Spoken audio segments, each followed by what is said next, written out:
I am functional medicine practitioner Claudine Francois. I empower women entrepreneurs by sharing solutions for health on my show, Healthy Delicious Lifestyle with Claudine.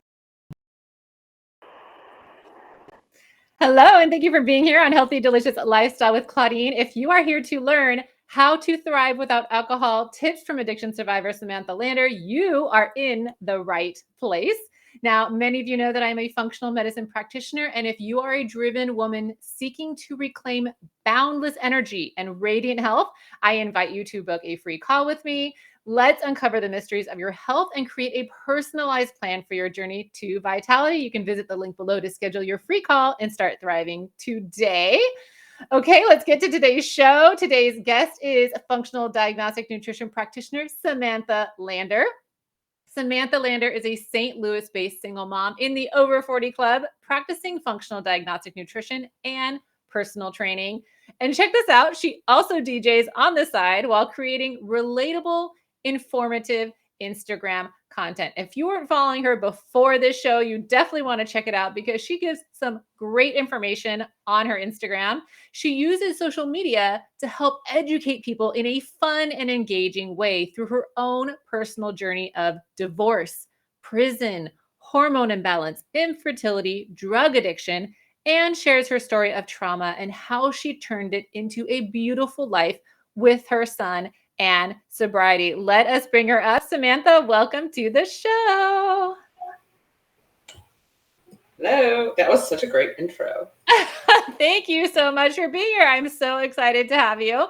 And I'm going to just get right to it and ask you the first question I ask all of my guests, which is, what does a healthy, delicious lifestyle mean to you?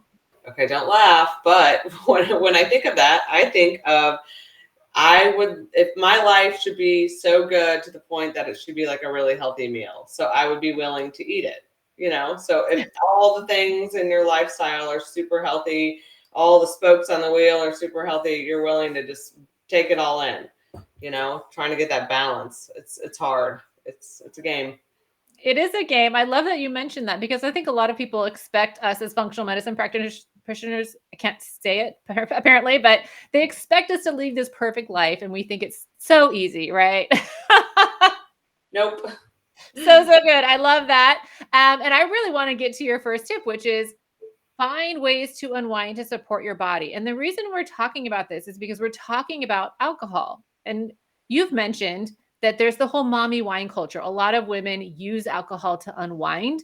And what's great about some of the content you share on Instagram, you give people alternatives to having to have a drink every night or every couple of nights or going out on the weekends with girlfriends and drinking. What are some ways that you help your clients with learning to unwind without alcohol?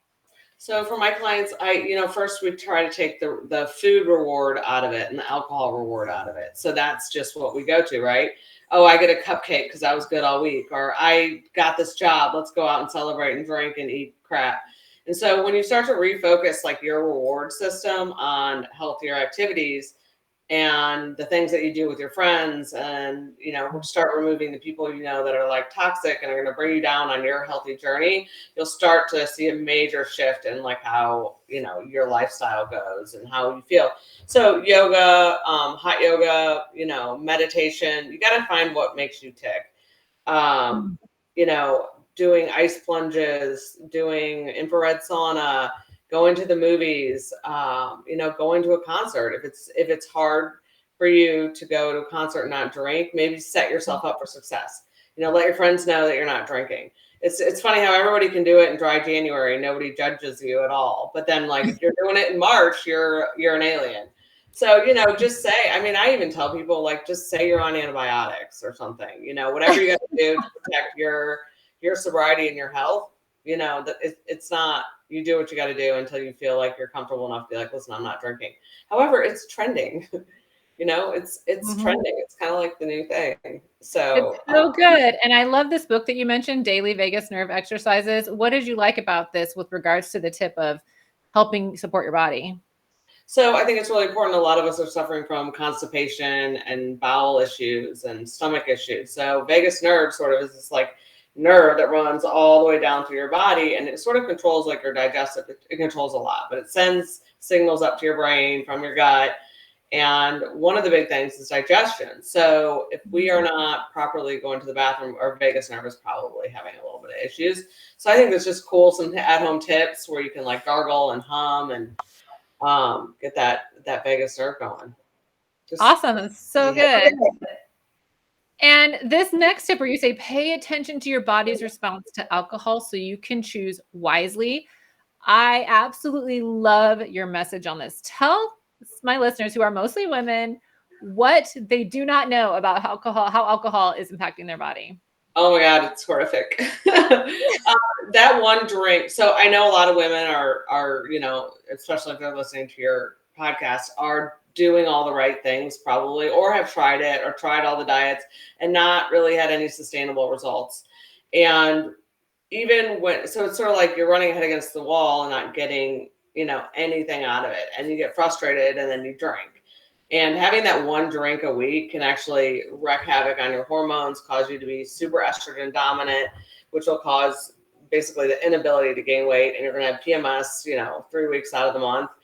Hot flashes, night sweats, the whole thing happens with that. But I think what's important is every time you are anxious and you decide to have a drink, you're going to get the cortisol response, right? You're going to have that stress response. And then that is sort of like your fat burning, your fat storage hormone. So like when your body is in that fight or flight state of stress where your cortisol is sort of like pumping out and you're trying to run from the tiger, you're going to store fat. It has nothing to do with that 1 calorie drink you're doing. Like it really doesn't matter. When I had relapsed on alcohol, I was drinking a lot of gin every night and was not gaining any weight. So it's not necessarily, I shouldn't say that wine is not the best, but it's not so much about the calories. It's more about what it's doing to all the hormones in your body. It's going to impact your gut health. It's going to basically wipe out your gut microbiome, good, bad, whatever you got going on there. It's going to cause your gut to become severely leaky, in turn, that's a great host for parasites, all the things. So it's important to be aware that it's not just like, oh, I black out when I drink or I'm hungover when I drink, and your sleep alone, we detoxify around like 1:32 at night. And that's when all our drainage pathways start. And that's when we wake up, right? And we've been drinking it, like wake up and we're like, that wine. Well, it's your body will always choose alcohol before it chooses to detoxify any of the excess hormones, any of the excess cortisol, any of the, Febreze that you have in your office that you're inhaling during the day, all those toxins. And so it's always going to choose alcohol. And alcohol also crosses through the blood brain. It's fat and water soluble. So it's crossing through every barrier in your body. So it's bad. So I want to recap. So women are already stressed. It's going to make them more stressed. It's going to make them lose sleep. It's going to give them anxiety and depression. They're going to have mood swings, irritability, weight gain. They're not going to be able to lose weight. They might have hot flashes, night sweats, sleep issues, memory lapses, leaky gut. So it doesn't sound great. This is like one drink a week. There's studies. One drink a week. Yeah. So this isn't like you're going crazy and binging. It's one drink a week. All right. So let's talk about what, if someone says, I just need to have one drink. I just need, whether it's one drink a week, whether it's one drink a month, I just need that one. How can they do it with the least amount of impact? Because I know for a fact I have a certain client I'm thinking of right now who says, you can take away my gluten, you can take away my dairy, but do not, like, over my dead body, are you taking away my beer? So what would you say to this person who's like, I want to have a beer every once in a while. I want to have a glass of wine every once in a while, whatever it is. I want to have a martini. How can they make it less impactful? Well, I would choose wisely on what you decide to drink. So I have all my clients, basically everything's mixed with club soda. If they're going to do it, no tonic, nothing with sugar, add some fruit in, that's fine.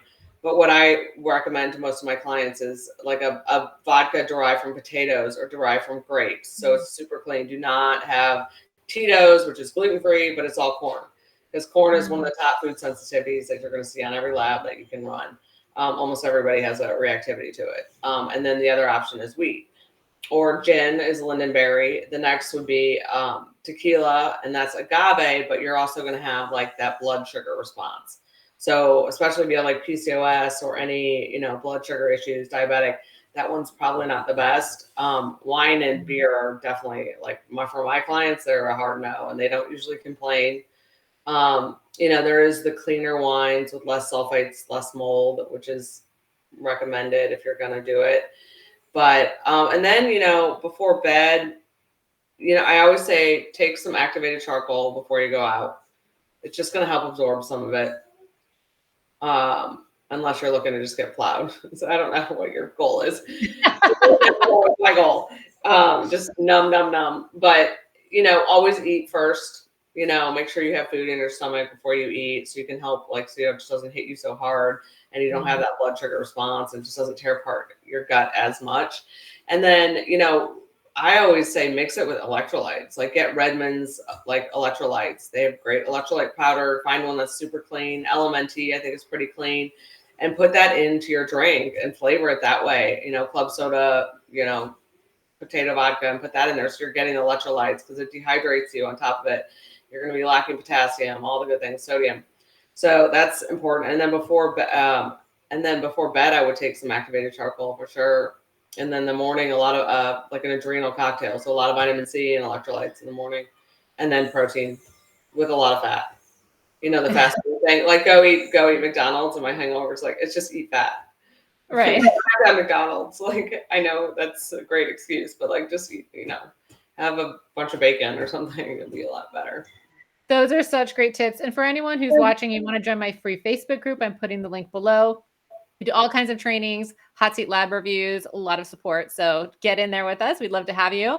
Now let's get to your next tip, which is when you need to heal, look at your gut. I feel like we could spend a whole 2 hours talking about gut health.